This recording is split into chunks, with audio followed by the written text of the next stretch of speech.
Pemirsa, ada awan mendung menaungi momen Hari Pers Nasional tahun ini karena jurnalis Metro TV Syahril Helmi berpulang pada saat menjalankan tugas peliputan. Ya, pemirsa, kapal Basarnas yang ditumpanginya bersama tim Basarnas mengalami kecelakaan di Kepulauan Tidore, Provinsi Maluku Utara. Dan Syahril Helmi sempat hilang berhari-hari hingga akhirnya ditemukan. Berbagai kesulitan dijumpai dalam proses pencarian, dan untuk membahas terkait dengan hal ini telah hadir di studio ada manajer peliputan dan juga rekan-rekan jurnalis mulai dari reporter dan juga campers yang mengikuti langsung proses pencarian mendiang Syahril Helmi. Ada Mas Pramono Hari, ada Andre Septian dan juga Robi. Selamat pagi rekan-rekan semuanya. Selamat pagi Mas Pram, selamat pagi Septian, selamat pagi Robi. Ya, ini mungkin pertama mau ke Mas Pram terlebih dahulu. Mas Pram, kita tahu bahwa pencarian Syahril Helmi ini cukup sulit.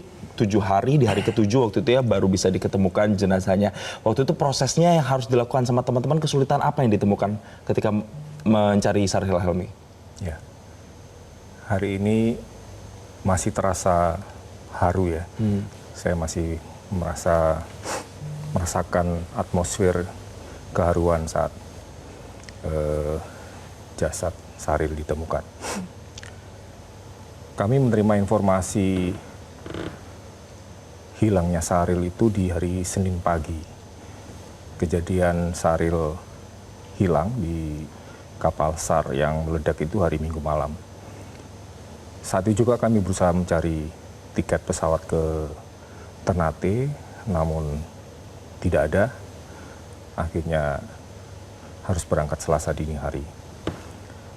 Kami berangkat dengan semangat ya, semangat untuk mencari saudara kami, Syahril Helmi, jurnalis Metro TV di Maluku Utara. Memang benar tadi yang dikatakan Jason, banyak hal yang kami alami, ya, terutama cuaca buruk, Jason. Jadi kami berangkat di sana, BMKG itu menyatakan seluruh wilayah Maluku Utara itu merah. Artinya cuaca sedang buruk, laut sedang tidak bagus, tapi kita tetap melakukan pencarian. Di hari Rabu, kapal Basarnas KN Pandu Dewanata itu diterjang ombak tinggi, sampai atap di Buritan itu robek, rusak. Ya. Dan kapten menyatakan tidak bisa meneruskan kegiatan SAR dan harus balik ke home base. Hari Kamis kita berangkat lagi ke titik operasi SAR. Kita juga mengalami hal yang menurut kami ini apa ya, kok ada aja gangguannya. Jadi ada sebatang kayu yang menabrak kemudi kapal sehingga kemudi rusak. Mesin rusak sehingga harus ditarik. Jadi prosesnya begitu berliku ya, tapi kita tetap semangat, seluruh tim tetap semangat karena ini adalah saudara kita.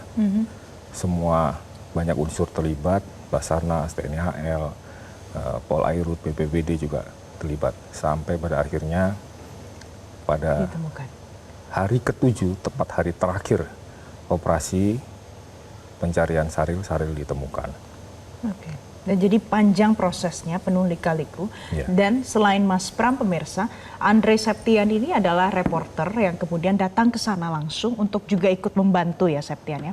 Nah, pada saat kamu berada di sana, pasti Anda juga melihat ada orang tua Syahril ikut dalam melakukan pencarian ini.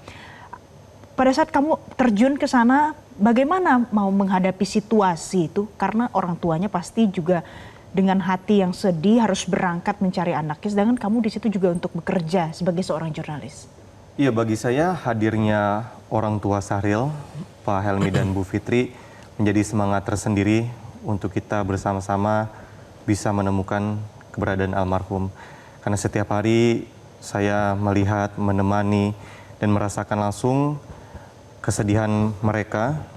Mereka di anjungan kapal, duduk, menatap ke laut lepas, berusaha memanjatkan doa terutama untuk bisa menemukan keberadaan Syahril. Nah, hal inilah yang kemudian menjadi semangat tersendiri untuk saya terutama dan rekan saya, campers yang untuk mengabadikan perjalanan mengabadikan mereka, dan juga kita sama-sama mencari mulai dari titik kejadian terakhir meledaknya kapal sampai berturut-turut menjelang hari Sabtu, semuanya turun. Jadi mapnya itu turun sampai ke bawah.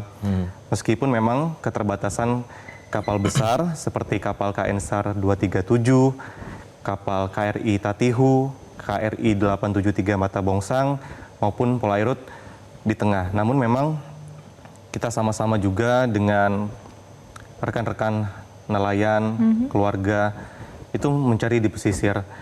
Nah, hal ini yang untuk menggugah emosi kami di sana untuk bisa segera mungkin menemukan keberadaan Syahril. Tapi memang kesedihan itu tidak boleh kita tanggapi berlebih karena kita harus memberikan semangat terutama kepada orang tua Syahril yang ikut langsung setiap hari. Bahkan yang saya lihat adalah tak henti orang tua Syahril itu duduk di luar sepanjang hari. Itu yang membuat kami bersemangat untuk bisa segera menemukannya. Baik, ini sekarang saya mau ke Robi. Kita udah dengar tadi dari Mas Pram, dari Andre, bahwa di tipikal liputan seperti ini banyak kemudian tantangannya. Tidak hanya kemudian ada cuaca tadi, tapi ada tantangan secara emosional, tantangan psikis juga ada di situ. Di momentum Hari Pers Nasional kemarin dan juga kita lagi rangkaian Jurnalis Day, pelajaran apa Rob yang bisa Robi ambil? Robi belajar apa dengan adanya kejadian kemarin, peliputan kemarin? Tentunya ini merupakan peliputan kemanusiaan. Almarhum Syahril sebagai, menurut saya pribadi, adalah pahlawan kemanusiaan, di mana pers sebagai garda terdepan itu langsung ke lokasi dimanapun bencana. Apapun bencananya, apapun peristiwanya, mereka, apalagi terutama teman-teman media lokal ya, daerah maupun di kita nasional, mereka lah yang terdepan dalam sebuah peristiwa. Tentunya tiada berita yang seharga selain nyawa. Jadi berita penting, nyawa pun juga penting. Pelajaran apa yang dapat diambil adalah keselamatan itu baiknya tidak hanya sendiri, semuanya dapat menyelamatkan itu lebih baik. Tapi Allahu alam, ya Allah berkehendak. Tentunya juga duka ini tidak hanya di almarhum Syahril, keluarga dan semua kita. Tentu juga ada pihak dari instansi juga, Basarnas dan lainnya juga ada yang gugur, turut berduka. Dan yang selamat alhamdulillah, semoga diberi kesembuhan. Tentunya dalam tantangan di lokasi tidak mudah. Selain cuaca, selain medan, kita pun juga, saya Ucup, Mas Pram, kami Mas Pram terutama juga berkoordinasi sekuat tenaga, mengupayakan agar seluruh instansi, tidak hanya instansi, masyarakat juga turut andil serta mencari informasi. Yang terpenting adalah utamanya kami memiliki target mendapat kabar aja lebih awal.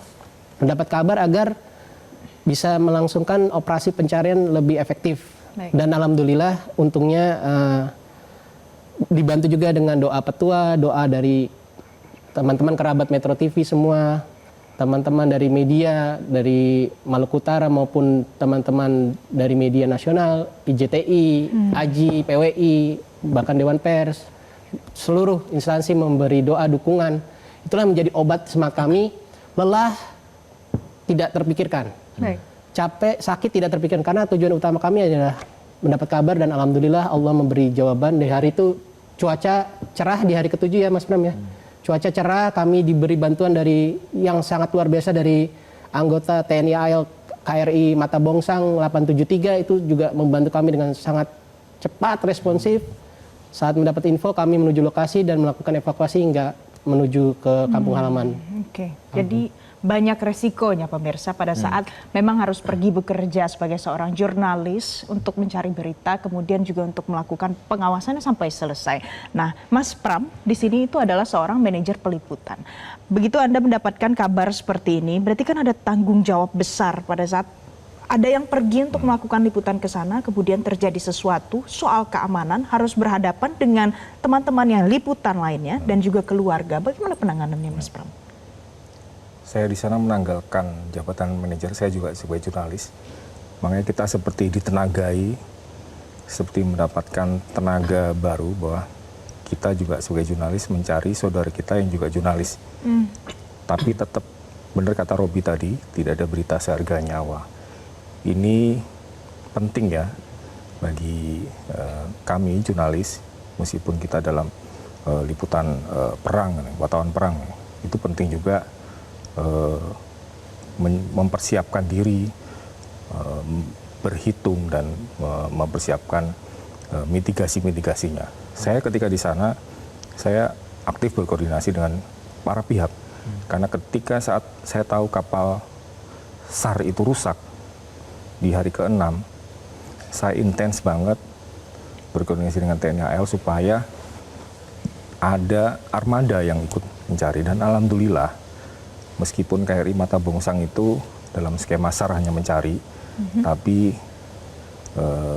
awak kapal komandan KRI Mata Bongsang itu bersedia menjemput sampai mengantarkan.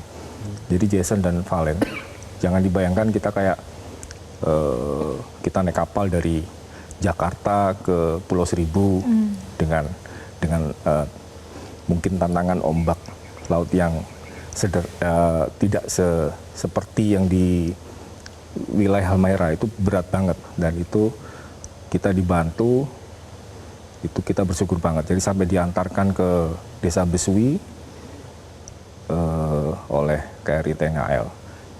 Jadi ya alhamdulillah jenazah Saril bisa ditemukan di hari ke-7 itu ya. Iya. Baik, ini mungkin masing-masing untuk terakhir ya, untuk menutup segmen kita kali ini mungkin ke Andre dulu. Andre, ketika ke sana tentunya sebagai jurnalis banyak hal yang harus dipersiapkan. Kalau kata Mas Pram tadi, ke sana pasti koordinasi dengan pihak-pihak terkait itu pasti, itu bagian dari tugas kita. Tapi yang off camera, orang kan juga pasti, kita punya peran menyamankan keluarga mereka misalnya, atau menyamankan juga rekan-rekan jurnalis yang memang teman dari Saril Helmi di sana yang juga merasa kehilangan. Apa waktu itu persiapan kamu untuk kemudian bisa baik on kamera dan off kamera, kamu bisa jalankan semuanya waktu itu di sana? Iya, kalau on kamera tentunya safety ya, safety bagian dari hal yang penting harus kita laksanakan. Meskipun di atas kapal yang besar, kita juga harus memakai baju pelampung yang aman untuk meminimalisir kejadian. Kemudian ketika yang off cam memang saya bertemu banyak sekali rekan-rekan dari almarhum. Ada wartawan namanya Rusdi, kemudian Akbar, Irwan, Andri. Teman-teman inilah yang bersama-sama kami bertiga mengawal perjalanan untuk menemukan Saril ini di sana. Tapi memang mereka benar-benar merasakan sangat kehilangan karena sosok almarhum Saril Helmi benar-benar sosok yang baik, pribadi yang berdedikasi sebagai insan pers, saling membantu di lapangan, saling memberikan informasi. Hal inilah yang kemudian mereka sangat merasa kehilangan. Tapi di sini kami yang dari Jakarta juga sama-sama memberikan dukungan bagi mereka yang merasakan paling kehilangan karena karib dekat mereka, sahabat mereka. Kita saling membantu, saling menguatkan, terutama rekan-rekan dari sana, jurnalis Halmahera Selatan, Halmahera Barat. Ini benar-benar kami lihat sangat baik berkoordinasi, saling membantu, sampai akhirnya yang mengevakuasi pertama kali Saril Helmi juga wartawan-wartawan Halmahera Selatan.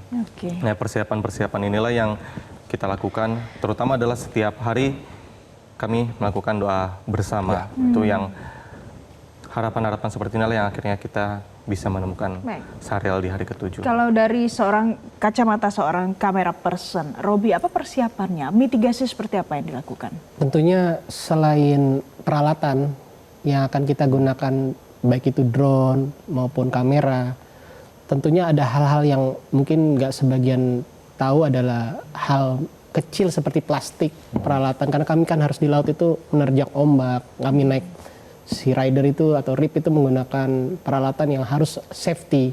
Baju pelampung sudah pasti, terus kemudian sinyal untuk pengiriman visual materi berita, koordinasi telekomunikasi, semuanya itu secara teknis harus kita persiapkan matang, harus siap tempur layaknya juga seperti prajurit atau anggota SAR.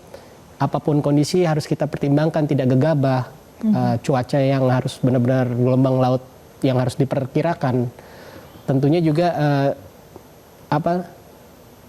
kesiapan doa, mental, semua itu menjadi tujuan utama dalam pencarian. Baik. Kemudian Baik. hal yang paling penting adalah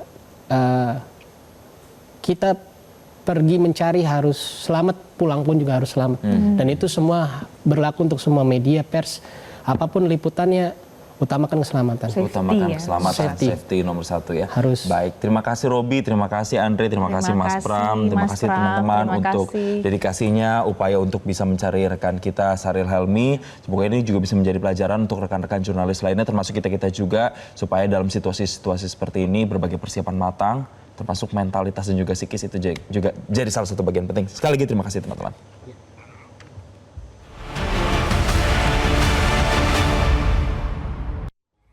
Jelajahi cara baru mendapatkan informasi. Download Metro TV Extend sekarang.